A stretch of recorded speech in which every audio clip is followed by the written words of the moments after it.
time on our amazing book. The name of this book is Secret. Cass and Max Ernest had kind of parted ways. They kind of like decided that they're not going to be partners anymore because Max Ernest was finally able to figure out what his condition was, but it wasn't, but that meant that they had to wait on saving Benjamin Blake, and Cass just was not okay with that at all. So in order to keep the investigation going, Cass decided that Max Ernest and she would part ways as a duo. And in doing so, she kind of had a panic moment and found the Midnight Sun's phone number and decided to call them up, posing as the long-lost and not known at all third Skelton sister, who happens to be kind of like a, if I'm not mistaken, a like singing group, like pop duo, who are super perfect skin and ridiculously crazy. And sell a line of smoochies, which are lip balm, your own your chapsticks. That night, after making the call, don't say anything. Say nothing about the yawnings, or I will keep going.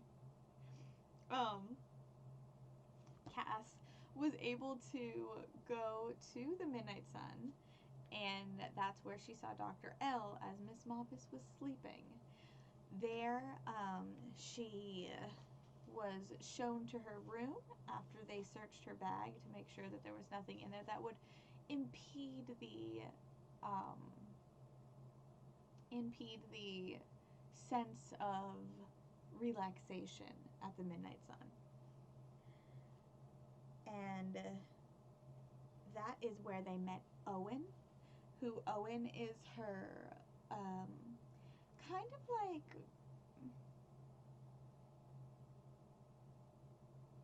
like the person who's waiting on her and making sure that everything is going to be to her liking, and that kind of like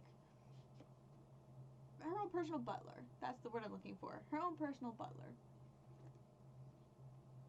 So that's exciting. And now we are at chapter 20. And now back to Max Ernest. I need to pull my chair closer so that I can see the pages. Alright. Chapter 20. And now Max Ernest. The last doctor Max Ernest consulted, the one who analyzed Cass's survival techniques, had a theory about Max Ernest as well. The theory was that Max Ernest talked about things in order to avoid having feelings about them. The doctor told Max Ernest that he should practice having feelings. This may sound silly for some people, but it's very difficult. I myself haven't had a good solid feeling in years. As a beginning, the doctor suggested Max Ernest might try naming his feelings as soon as he noticed them. Then, instead of shooting them away, Max Ernest might try sitting with his feelings for a while. At first, Max Ernest had been confused about the doctor's suggestion. All the naming and shooting made him feel like the doctor was talking about household pets rather than human emotions. After speaking to Cass and learning about her trip to the spa, however, he decided to take the doctor's advice. Eyes closed, he sat on the floor trying to identify his feelings. He counted at least 5, not mentioning the fact that he was already mad at Cass to begin with, which made 6. He was impressed by the boldness of her plan. He was hurt that she hadn't included him, and he was annoyed that she had lied, that he had to lie for her anyway.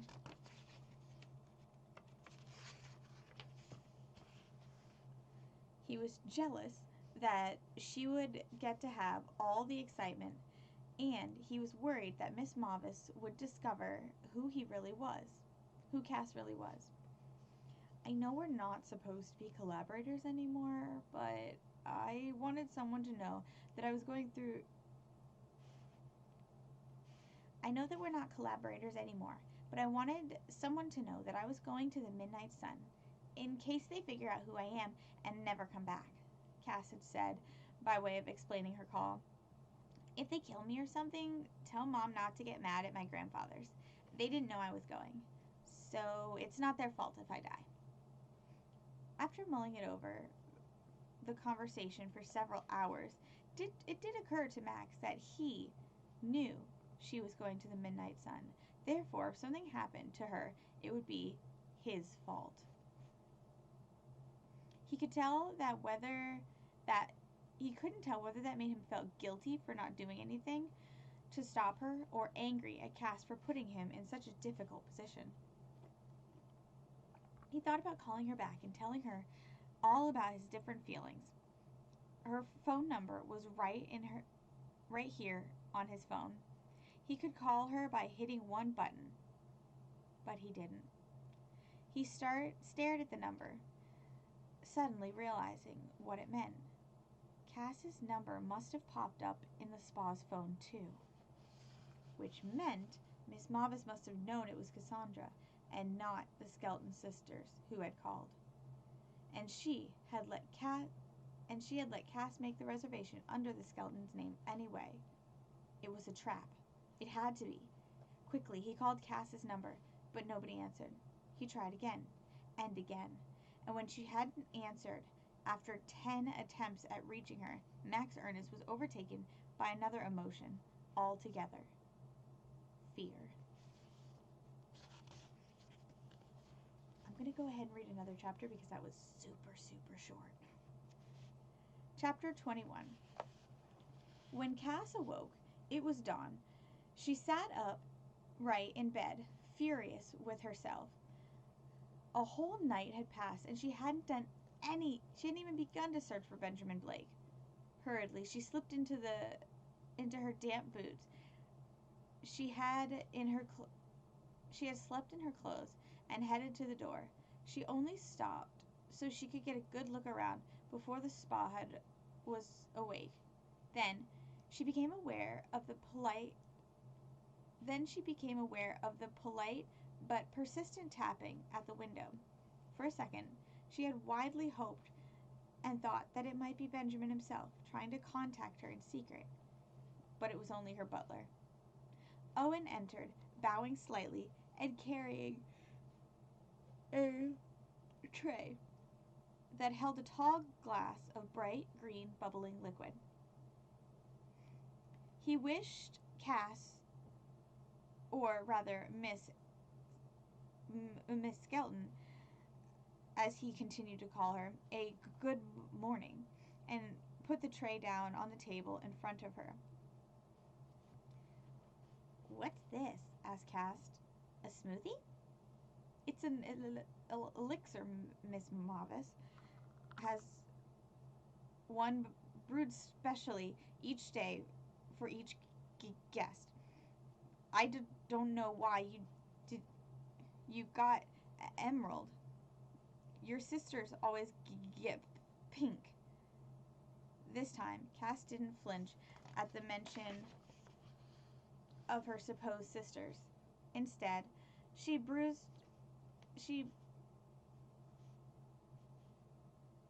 busied herself studying her drink.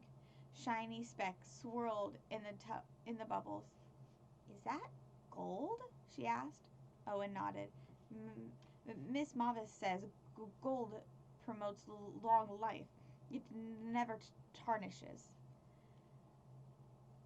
The last thing Cass wanted to do was to drink something brewed specially by Miss Mabus, but Owen was watching. She took a tentative sip. The elixir was zesty, zingy, zippy sort of flavor, and it gave her a bit of a head rush. She thought she detected a faint metallic taste, but she wasn't sure if it was the gold. At any rate, the elixir didn't seem to be poison. "Would you like anything else for breakfast?" Cass shook her head. She didn't want him returning and interrupting her again. Well, if you're not hungry, it's time for your first treatment, he said. There's a bathrobe in the bathroom suite for you in the closet. I'll wait right outside. Cass groaned inwardly. It wasn't good at all. How could she investigate if she was waiting outside the door? Besides, she'd been hoping to avoid the treatments, even if they didn't really involve molten gold or monkey blood. She had to think fast. You know what? I changed my mind. I do have. Do you have waffles? Owen nodded. Whole grain? Gluten-free? Dairy-free? Or traditional? Traditional, I guess. With lavender honey, natural tree root, sugar substitute, or Vermont special reserve extra virgin maple syrup. Syrup and lots of butter, already melted. Cass said to cut him off before he offered more toppings. And no powdered sugar, not even a little bit. She added automatically because she knew that's how she always ordered. Because that's how she always ordered her waffles. No powdered sugar. Coming right up, Miss Skelton. Owen bowed and left to go get her breakfast. Cass leaned back on her pillow, wondering whether she would call him back and add some eggs to her order, or maybe a cup of hot chocolate. Then she remembered she wasn't really eating. Funny how easy it is to get used to having servants, even for a survivalist. After waiting 2 minutes, Cass let herself out of the room quietly as she could. There was nobody in sight. It was an ideal time to search for Benjamin. Where should she start? The other guests' rooms? Before she had time to consider, Owen was rounding the corner. Change your mind again, Miss Skelton? I was just coming to see if you wanted wild strawberries or organic blueberries. But if you want to skip the waffles and go straight to your treatment, your gold bath is ready.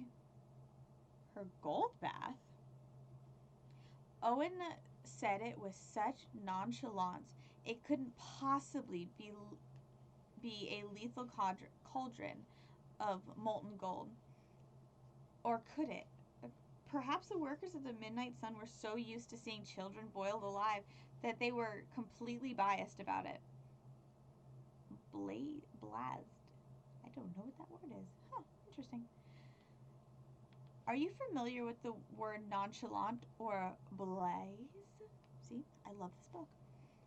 Those are two of my favorite words in a crisis. If you don't know them, I'll advise you to look them up now, but make sure you don't appear too anxious when you do. Okay, so it left us hanging. Never mind. Cass decided the wisest course was to pretend to go along with her butler, then to escape at the first opportunity. Yeah, I guess I'm not really hungry after all, she said, trying to sound equally nonchalant. I told you. Look it up. On the way, Owen warned her to respect the privacy of other people she encountered. At the Midnight Sun, guests only speak to each other at meals. Miss Mabus's rules. He needed not have warned her because she saw only a few guests, and then only at a distance. Still, she was close enough to get a general impression. Like Dr. L and Miss Mabus, all the staff at the Midnight Sun, all the guests at the spa were tan and smooth and perfect looking. Cass hated them on sight. Oh, one other thing. They all wore gloves. Even the man swimming in the lap pool. "Hey, Owen," said Cass, still doing her best to act base. "What are those gloves for? Why is everybody wearing them?" But Owen didn't hear. At least he appeared not to. And she didn't have the courage to ask a second time. One mystery was cleared up right away. The gold bath was not a bath of molten gold. It was just a mud bath with flakes of gold like Cass had found in her emerald elixir. Have you ever seen fool's gold? The kind you find shifting around in the sand of a riverbed? The gold in the gold bath looked like that. While we're on the subject, have you ever had a mud bath? You might find it disappointing. Cass did. Cass had always imagined a mud bath to be smooth and creamy and chocolatey, like a bath by Willy Wonka. Instead, the mud in her bath was more like sludge. It was bumpy and scratchy and gloopy and full of tiny things she couldn't identify that got inside places you don't want them to. Worse, every once in a while, a big blorp bubble would float up from the bottom and fill the air with a gaseous stink. By the time she got out, she was so relieved to be done with the mud bath that she almost didn't care that Owen showed up again, once more preventing her from hunting for Benjamin. He promised that the next few treatments would be less messy and considerably more pleasant. Each of them, he explained, was designed to stimulate one of the 5 senses. "Is that why it's called a sensorium?" Owen nodded. "Miss Mabus says the gold is to bring the senses back into harmony with each other. You mean like synthesia?" Cass added, before realizing she might give herself away. After all, how many kids have heard of synthesia? Owen looked at her in surprise. "Yeah, that's right," he said. He led her into a large, airy room with a domed ceiling of cut glass through which the light refrained in ever-changing patterns of rainbows. Cass remembered her mother's guidebook and thought she recognized the room as the solarium. She didn't ask it this time, however, not wanting to attract more suspicion than she already did. As it happened, she was right. It was the solarium, albeit a unique one. Instead, she obediently lay face down on a padded table, sticking her nose through a hole apparently designed for that purpose. Above, she could feel warm sunlight streaming through the glass, although she wasn't sure whether she was feeling the real sun or the midnight sun, or both. A faint breeze ruffled the long, gauzy silk banner that had been hung from the ceiling to provide privacy. She felt almost as if she was outside, yet nowhere on earth. A team of nearly a dozen women in white flocked silently around her, sailing in and out, disappearing behind the silk banners, only to reappear a second later holding new crystal chimes, oils, and unguents. They traipsed around the room, releasing scents. Cass had only practiced with the symphony of smells, identifying pine, orange blossom, lavender, and even shiitake mushroom. Then they circled, making eerie sounds with small gongs and tuning forks. Someone called the sound vibrations, acupuncture without needles. And indeed, Cass felt a prickling on her skin. But she wasn't sure whether the vibrations on her or her own anxiety had caused it. After scent and sound came touch. Eyes closed, Cass became very aware of the new sensation all around her body. They scratched her scalp, and they scratched the bottoms of her feet, and they dug into her palms and pulled on her fingers. They massaged her temples and patted her cheeks. They tugged on her earlobes, and they wiggled her nose, and they spiraled her arms and shook out her legs. They rotated her ankles and cracked her toe knuckles. They pushed and prodded and rubbed and rolled until she lost track of who was who and what was what and where was where. Cass was hovering on the brink of unconsciousness when she heard Dr. L speaking somewhere behind her. "Hello, Miss Skelton. I hope you are enjoying your treatments," he said in his distinctively undistinctive voice. "No, please, don't open your eyes. Instead, allow me to suggest some images for you. My patients feels it helps them to relax." Cass could feel him coming closer. It was excruciating, like an itch. She was aching to sit up, but she knew she had to lie still if she didn't want him to suspect anything. He began murmuring in Cass's ear.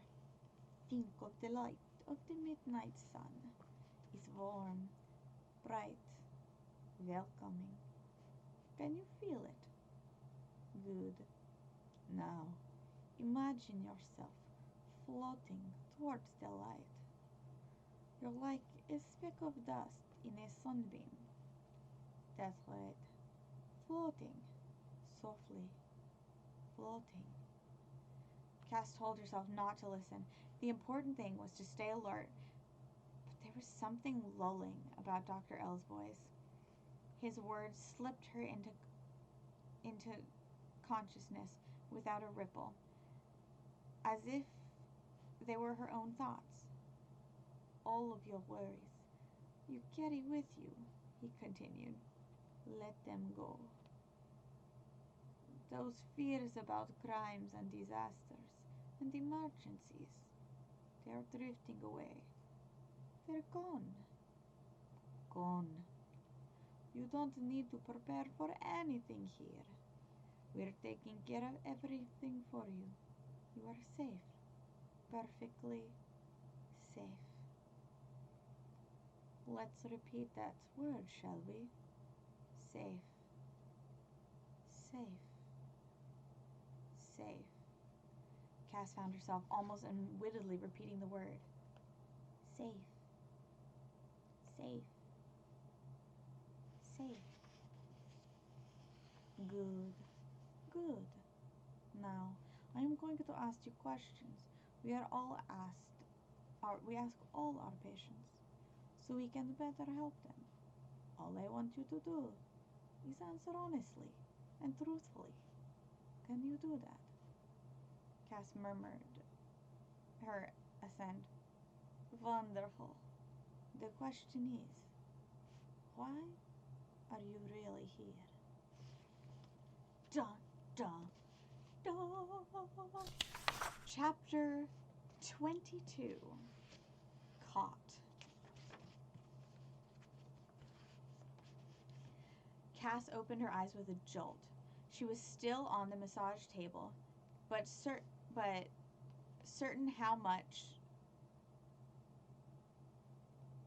not certain how much time had passed. What happened? Had she been hypnotized? What did she say to Dr. L? Had she told him who she was? Alarmed, she pushed herself up and looked around. She seemed to be alone. No, there was Owen, entering the room. How did he know? How did he always know? He greeted her as though nothing was different. She must not have given herself away, after all. Cass was so relieved that she almost laughed out loud. By now, she had seen most of the spa, with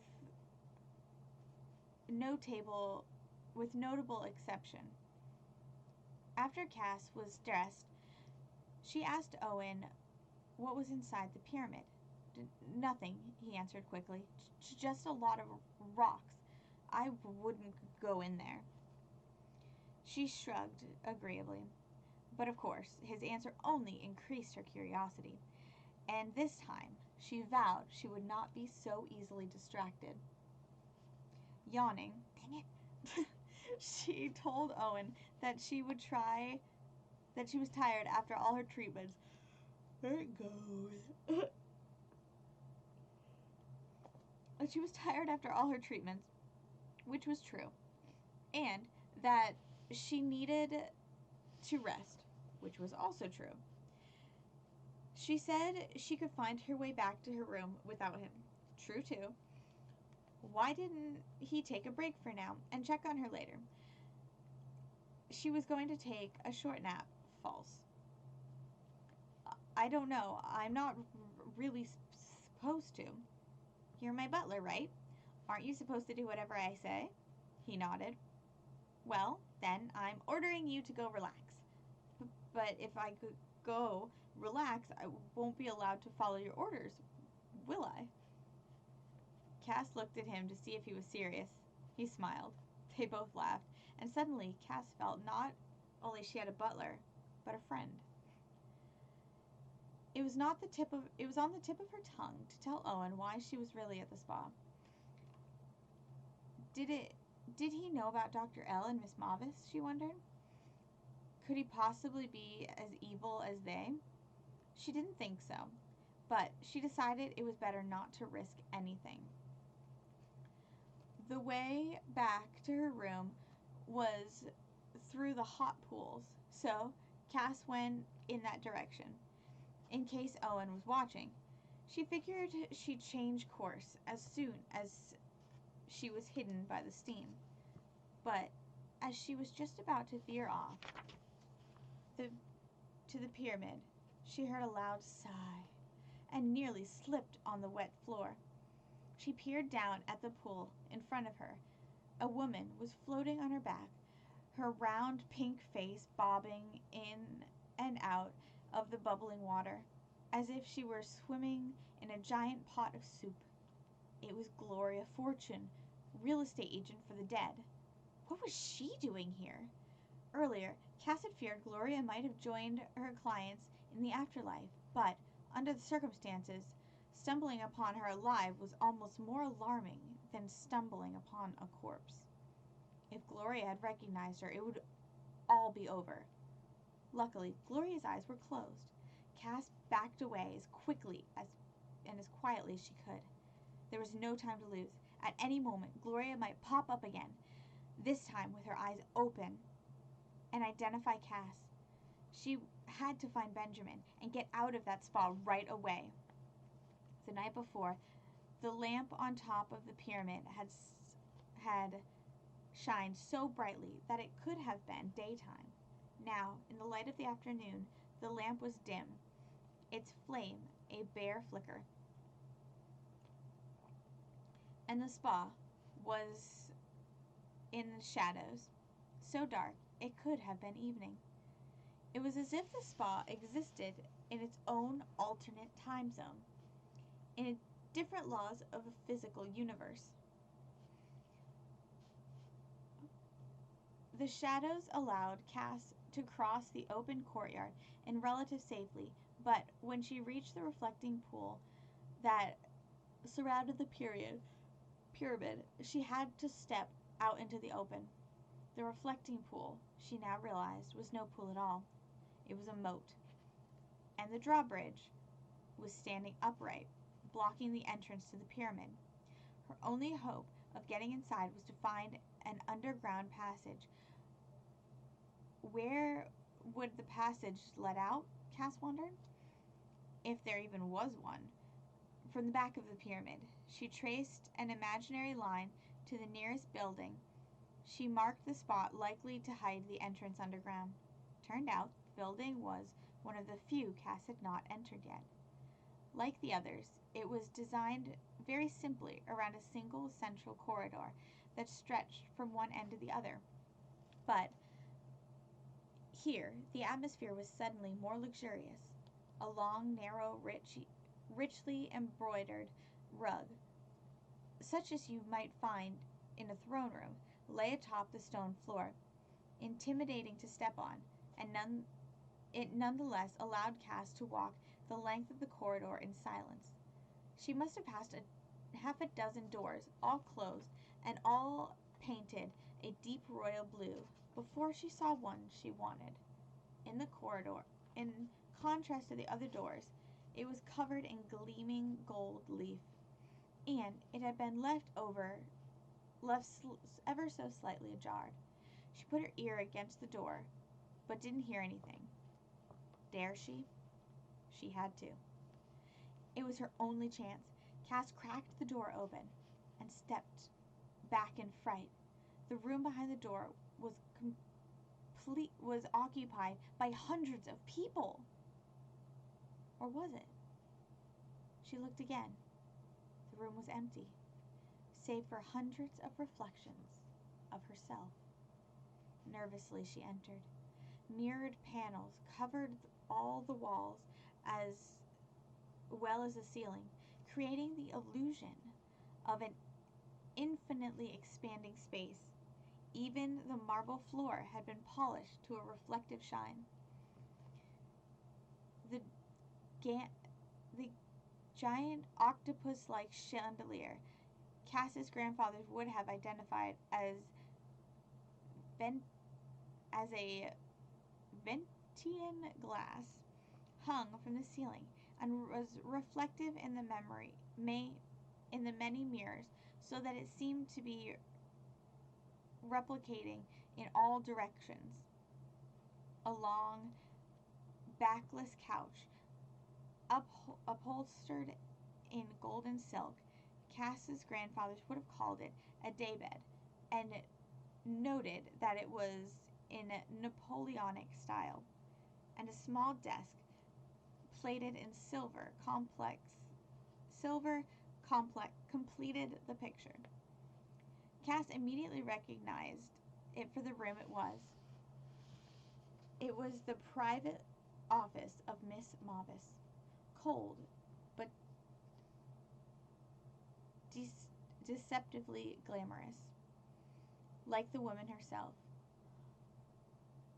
One could easily have imagined her sitting for hours on the day bed, gazing at herself in one mirror after the next, after the next, after the next, after the next. Our young heroine, however, had no time for lingering. She tiptoed across the marble, examining it for telltale cracks or seams. She thought there might be a hatched door in the floor, until she found herself butting up against one of the mirrored panels, staring once more at her own reflection, multiple over multiple. Her ears seemed to grow larger and larger. Are you looking for me, Miss Skelton? A familiar chill descended on Cass as Miss Mabus's reflection, make that reflections, appeared beside her. She was caught. What could she do? What could she do? Or what could she do? Slowly, Cass turned around and half hoped she wouldn't find anyone, that the blonde, Barbie-esque woman in the mirror was nothing more than a mirage. But she was all too real and fake as ever. I'm Miss Mabus. Forgive me for not introducing myself earlier. I trust the midnight sun is everything you'd hoped for. Cass grimaced involuntarily, her heart thumping. She told herself to say nothing, say anything, to say something, say anything, but nothing came out. You know. Let me try and fix the mic. There we go. You know, I couldn't help noticing the way you were looking at yourself moments ago, continued her hostess. Of course, we do offer makeovers, but we thought you were the more natural type. Here, let me see. She lifted Cass's head and with a gloved hand and examined her young guests from all sides. If you like, we can do something about it. About what? Cass asked, finally finding her voice. About your ears. We can fix them. My ears? Perhaps, Cass thought, if they talked about her ears, Miss Mabus wouldn't question again why she was in her office. Yes, I thought they were bothering you. They do rather stick out. What do you mean? How would you fix them? Cass tried gently to pull her head away, but Miss Mabus wouldn't let go. Among his many talents, Dr. L is a very gifted plastic surgeon. You mean you would operate on them? Cass exclaimed in obvious horror, remembering too late that the Skelton sisters might have a different reaction to the prospect of plastic surgery. There's only so much makeup can do, offered Miss Mabus. After releasing Cass's head from her hand. Don't worry, he has a very light touch. He never leaves any scars. He's an artist. Here, what do you think of mine? She gathered up her blonde hair and tilted her neck, exposing her ears to Cass to inspect. Every year he works on them. They're like a sculpture that he never's quite finished. He says he won't be done until I have the most exquisite ears in the world. The way she said this, Cass could tell Miss Mabus thought her ears were already something special. In truth, Cass couldn't remember ever seeing anything more perfect. Just think of what he could do with a beautiful young girl like you. Should she have her ears worked on? Cass had never considered it, but the idea of not being teased anymore was very appealing, and Miss Mabus made it sound so easy.